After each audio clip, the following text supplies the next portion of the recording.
Hello, my name is Ashla Mateus, and today I'm here to talk to you about COVID-19's effects on student mental health. Since the beginning of 2020, COVID-19 has had a number of negative effects on both children and adults, and now that we are going into this next academic year, some students will be going in person, some will be going still on Zoom doing distance learning. It is important for teachers to know what the negative effects of COVID have been on students, specifically the effects it's had on their mental health. So this PowerPoint is going to focus on how can we combat the negative effects that the COVID-19 pandemic has had on students' emotional well-being. There are specific impacts that COVID-19 has had on students' overall mental health. The most important being that students are reporting negative emotions at high frequencies.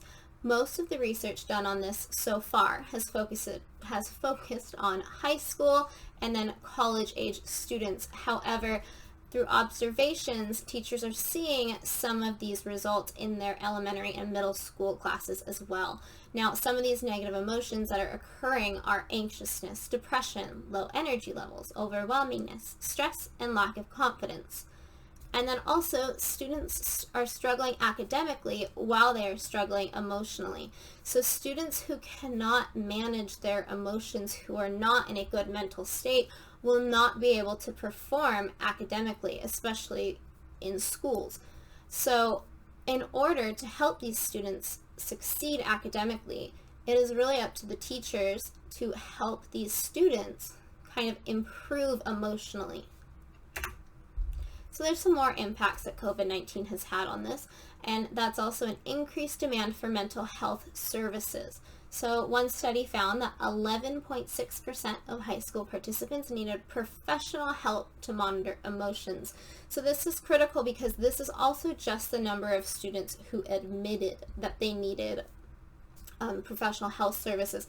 It's very possible that there are many more students who didn't want to admit it, but again, this 11.6% statistic is just the students who specifically said, I need help. The pandemic is also now considered an adverse childhood experience or traumatizing event for students. So going through this kind of crazy year that we've had has been traumatizing on a number of students, which means that now we have to really be looking for signs of traumatization in the classroom. And then disadvantaged and minority students are disproportionately at risk for traumatization and lasting negative mental health effects. So these minority students are even more at risk for the pandemic being considered an adverse childhood experience.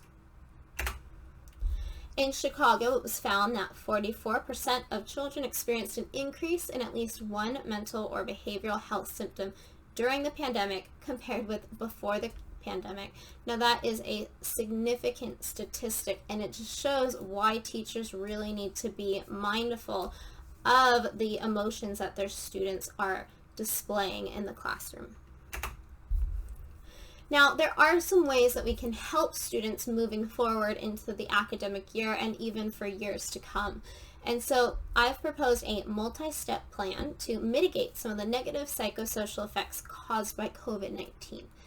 The first step is that teachers need to receive training in social emotional learning. Most of the research out there completely supports social emotional learning when it comes to alleviating some of the stress that the pandemic has put on students. And then once teachers have received their training, then they can go on to collaborate to implement a school-wide social emotional program. So social emotional learning works great in any classroom, but it's most effective when the entire school is kind of in on this program, when it's pretty baseline across all of the classrooms. So, and this is because if students move from grade to grade, it would be not even detrimental, but it's more effective for the students if they have that consistent SEL curriculum every year versus if they have it in 4th grade and then they receive no SEL the next grade. And then the same, if they don't receive it in 4th grade, then it might be more difficult for them to grasp if they have it in 5th grade. So having a school-wide social emotional program will just make it all flow better. It'll help the students understand the content better. And again, it will be overall more effective. Step 3 is that Lists of mental health resources available to students and families should be distributed to parents, and then also the parents should be notified of this SEL implementation. And this is just so parents can research SEL, so if they want to incorporate some of this type of learning in their own homes, they can. And then the mental health resources, this is so if parents suspect that their student is struggling, then they can reach out to the appropriate people to get their children help. Step 4, teachers would use SEL and trauma-informed practices to assess individual students' emotional needs. So this would happen through discussions, daily check-ins. Teachers would be asking their students, how are you feeling? What do you need from me? How can I help you? And then in step 5, teachers will develop individualized versions of school-wide plans to implement in their own classrooms. So these plans would be approved by a school counselor or administrator. So essentially you're taking the observations made in step 4 through your daily check-ins, through your formative assessments, and you're coming up with a plan. And then in step 3, in step 6, then teachers are going to implement their individualized plans. So first you are making observations, then you're developing the plan, and then you're putting that plan into motion.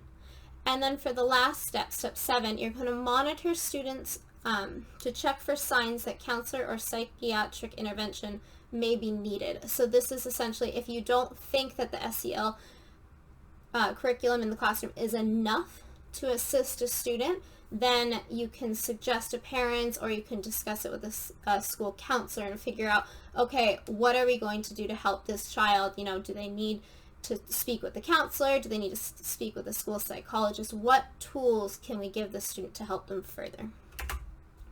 And then measuring the success of a school-wide SEL curriculum. You can't just have students take a test to show how SEL is affecting them over a semester or an entire year. Instead, you're mostly going to probably use formative assessments performed by teachers and other school personnel. So again, this is through your observations, seeing how students' attitudes are changing throughout the year, trying to see, okay, they're being kinder to others, they seem more self-assured, they're participating more in class.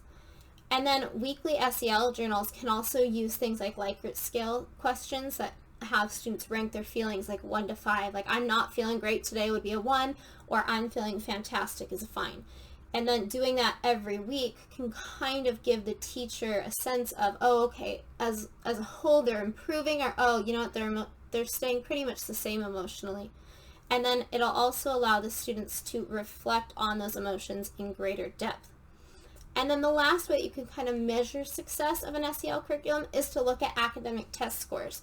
Because students who are suffering emotionally tend to perform at a low level academically, if students are improving emotionally through SEL curriculum and their spirits are heightened, they're more self-assured, there will be a rise in test scores. So rising academic test scores are an indicator of SEL improvement. The pandemic has had several mental implications on students. Reports show that they are feeling a myriad of negative emotions such as stress, anxiety, depression. So to help protect students, schools should implement SEL curriculums aimed at improving mental health. Ensuring students' psychosocial safety is just as imperative as ensuring their physical safety. And these are the references and the research that I used to put this PowerPoint together. So if you would like to read more on how to use SEL in the classroom to help mitigate the effects of COVID, these are the sources that you want to look into. So thank you for listening and have a nice day.